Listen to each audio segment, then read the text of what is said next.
In order to set the location of the cut, what you need to do is take your piece, and on the edge that we marked the width of the rails, I'm going to take that line off of the bottom and just transfer it right across to the back. And that's going to give me how I'm going to set my piece. Now I'm going to bring it up to the saw, and what I'm looking for is the tooth that's the highest on the left-hand side of the blade. And what I'm going to do is bring that over right to the tip of that line. And I want it to be right at that line, just as it tips below the tabletop surface. And that's what I'm looking to do. That's where I want my cut. So right in this area. Alright, so you're looking right back in here at this tooth, and we're going to slide that right back and just have it clip that line. Now, because we're going to be making these cuts with the width at 2.5 inches on all 4 ends of our stiles, I'm going to bring the fence over until it just touches my piece and holds it in place, and use it as a reference. Okay, just make sure one more time that my cut's correct. Okay. Now we're ready to go ahead and make the cut on the 4 ends of the pieces.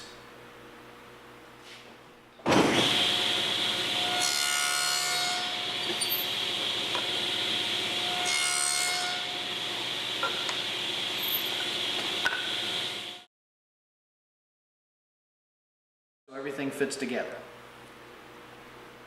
The next step in creating the tenon is to make sure that we line up our cut. Now we want our first cut to come, or our shoulder cut, to come right off of this point of the lower end of our miter, or our angled cut.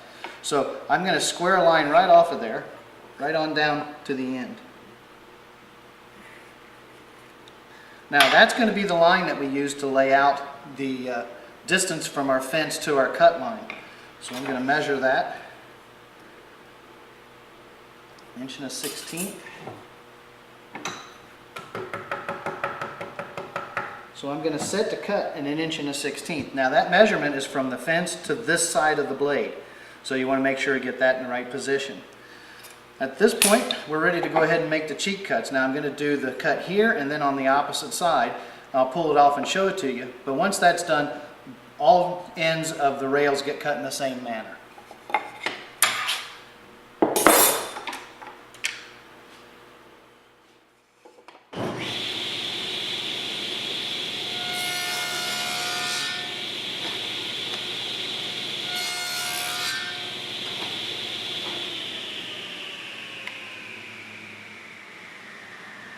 Now you can see here at the cut how we've got our angled piece, and right at that bottom edge is where we made our first cut.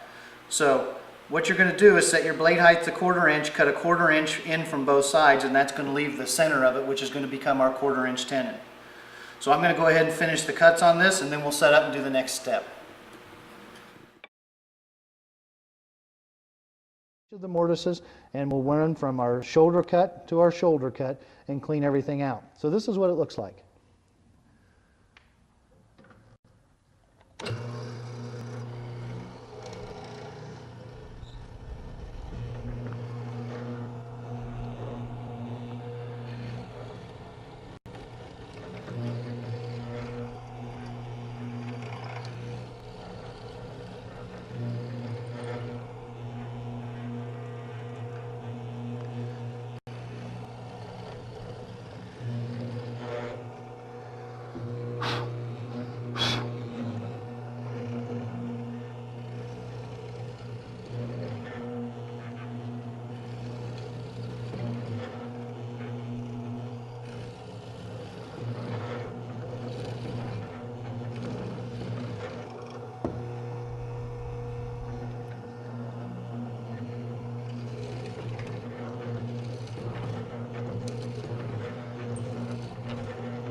We've cut our raised panel to dimensions based on the numbers that we've got from our frame, and we've gone to the table saw to set up to cut the raised panel.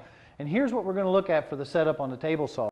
The first thing you want to see is I've got my blade tipped to 12-degree angle, and the 12-degree angle works perfectly in the scenario that we're working on, and it's the angle that I use all the time on my raised panels. The other thing here is a fence extension. I've added this fence extension. It's a simple straight edge that just extends it upwards so I have more room to get my hands and working tools as we're cutting the raised panel. It again also loops over and just connects to my existing fence.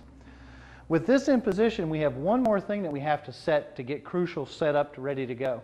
And that's going to be the distance from the fence to the blade on the inside between the two. And what you're going to see here is I'm going to bring this over and I'm going to set the distance from the blade edge just as the tip of the blade tips below the top of the table saw to my fence at exactly 3/16 of an inch. With that setup, we're able to cut to where it works perfectly with the 1/4 inch groove that we put into our frame. Now lastly, before we're ready to cut, we need to set the height of this cut. And what we'll do is we'll position our panel on top of the blade and then raise the blade until we get flush with the outside edge of our panel. And it's not critical. What you're aiming for is to get somewhere in the 1/8 inch range, which is what your blade thickness is. And then once we reach that, we're set up and ready to cut. Before we make an actual cut on our raised panel, I've taken a scrap piece and made the cut on it as well. And that I'm going to use to check to make sure it fits into the groove correctly. And this is the setup I'm looking for. When the panel's set into the groove that we've cut on our rails and stiles, I want the back edge of it squared to the frame and the angle part coming down, you can see just as we got right here. I want to make sure that it bottoms out just as it touches the front edge of the raised portion of the panel. Now, right here you can see a good reason on why we go down to 3/16. Even though we have a 1/4 inch groove, we have to take that angle down to 3/16 because of the angled cut of the raised panel portion. When we get up to 3/8 of an inch, that's when we've reached the full 1/4 inch of thickness on our raised panel. With this all in check and ready to go, now we can go ahead and cut our panel. Now with the setup complete, we're ready to make the cuts. To avoid chipping out the grain as you cut, you want to make sure to cut the end grain before you cut the side grain. So that's the direction we're going to go. And here again as well, you want to make sure to use some type of a push stick, and you need to have your safety glasses on. So let's go ahead and make a cut and you can see what it looks like.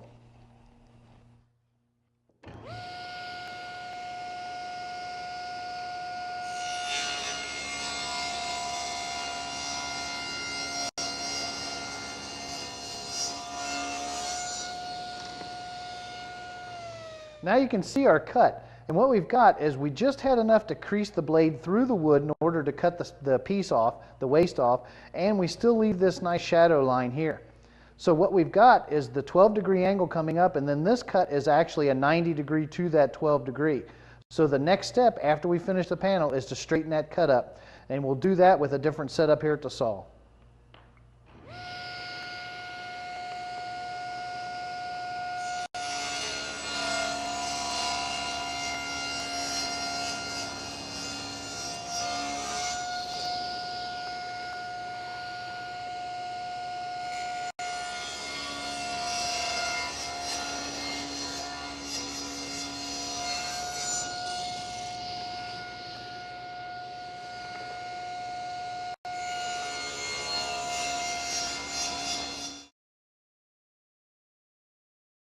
Now this is the way our door frame looks when we get it all finished and ready to go. And we're now going to start the steps to go ahead and put the glass dividers in it. The first thing we're going to look at is on the back side. I'm going to have small mortises here, 1/4 inch by 1/4 inch mortise holes on either side of the stile on the center between the top rail and the bottom rail. Those we're going to put in at the mortise machine, and they're cut just one time about 1/2 inch deep. To begin the glass dividers, we're going to start with our 1/2 inch wide by 1/4 inch thick stock. We've squared one end. We're going to butt it against the inside of the stile, and these pieces that we're putting in here runs from stile to stile. And we're going to mark the exact location on the door. So you want your door tight but not glued up yet. Then we're going to add a 1/2 inch to that. And we're just going to come in and mark exactly 1/2 inch of extra space. That 1/2 inch is going to be divided into a 1/4 inch per end and give us this piece. Once we've taken this to the miter saw and made the cut right on this 1/2 inch line, then we're going to go to the table saw and notch this piece for a 1/4 inch by 1/4 inch notch. That also leaves a 1/4 inch piece sticking here that's 1/4 inch wide. That piece is going to go into the two mortises as we assemble the door. That's really going to add strength to our glass dividers. Now I've taken one of the stiles off and laid it down on the table, and here's our part that we just made. Again, 1/4 inch by 1/4 inch, fits into the 1/4 inch by 1/4 inch mortises we made in the stiles. We're going to go ahead and start that in. Now I'd add a little glue on this if it was my final fit and final glue up, just to make sure she holds in place. But the tricky part of this whole setup is to get the 2 mortises for your top and bottom rail started, and also get that piece started into our other mortise hole in order to get everything to fit at the same time. And that's where it gets tricky. Now remember, you've got glue on this if this was your final setup time, or if you're just testing on a dry fit, what you're doing here is fine. Now once that goes together, we've got our first piece of glass divider in. It'll be tight from side to side, and it's in our mortises and ready to go. Alright, we're ready to go ahead and start the second piece. You can see I've got the door set on its back, but I also have it elevated on 4 cans. The reason for that is this is the point where you'd want to start adding some of these small clamps. And it's nice to have it elevated so you can get inside underneath and put the clamps on. So the first piece we're going to start with for the front of our glass dividers is a 3/4 inch wide by 1/4 inch thick piece of stock. And it's going to fit from top to bottom. This is a continuous fit on any door that you do from top to bottom. You want this running all the way through with no breaks. We're going to fit this just like we did the other piece. Put it to your door, actually make the mark, take that right to the band or to the miter box and make your cut.